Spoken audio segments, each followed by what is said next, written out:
উপস্থিত আমার গ্রামবাসী, আমাদের গুরুজন, ছোট ভাই, সবাইকে নমস্কার। আজকে আমাদের 11 নম্বর তরফের থেকে গ্রাউন্ডে এত সুন্দর একটা ম্যাচের আয়োজন করা হয়েছে। আমি সব বাচ্চাদেরকে একটাই কথা বলতে চাই, যত পারো তোমরা স্পোর্টসের দিকে কনভার্ট হও। তোমাদের এখন যে বয়স, এটা হচ্ছে টিন এজ বয়স।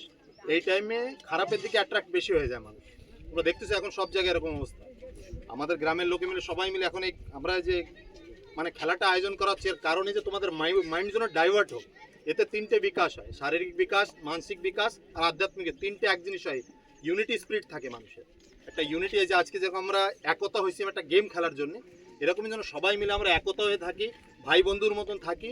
কেউ যেন খেলার ভিতরে কোনো রকম গোলযোগ ঝগড়া ঝঞ্ঝাট না করে একটা গেম, কেউ হারবে কেউ জিতবে, এই চিন্তা করে খেলবা। কেউ কারোর ভিতরে রাখবা না, ছোটো মোটো লল্লি যেন কোনো কিছু না হয়। আর যতগুলো আছে তুমি একা আসবা না, যে আমি একা আসছি খেলতে, তা না। তোমার ছোটো ভাই থাকে, বোন থাকে, কিংবা বাড়ির যতগুলো আশেপাশে যারা আছে তাদেরও নিয়ে আসবা। তারাও যেন ছোটো ছোটো বাচ্চা যে এখন যারা আছে, এরা তোমাদের দেখে ওরা শিখবে যে আমার দাদা এই করতেছে, আমিও খেলতে যাব। আর এত ট্যালেন্ট বাচ্চাদের ভিতরে আছে। আমি তো 8 নম্বর একটা ছেলে ওই দিন দেখছিলাম, এত সুন্দর ট্যালেন্ট আমাদের এখান থেকে আছে। ছোটো ছোটো গ্রামের থেকে কিন্তু বড় বড় জায়গায় যায়।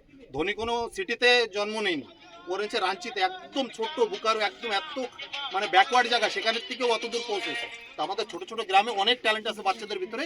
যদি তোমরা একটুখানি নিজেদের নারিশ করো, ভালোভাবে যদি নিজেদের ট্যালেন্ট বুঝতে পারো, তাহলে তোমরা ভালো আগে যেতে পারো। বা স্যার আমাদেরকে স্কোপ অনেক ভালো আছে, সবাই হেল্পিং নেচার আছে, সবাই আছে ধারে কাছে, সব কিছু আমাদের সোর্স আছে, আমাদের নলেজ আছে, সেটা আমাদের বাচ্চারা যেন অনেক আগে যেতে পারবে, এতটুকু স্কোপ আছে। বাস বাকি সবাই করে থাকো, আর কিছু বলবো।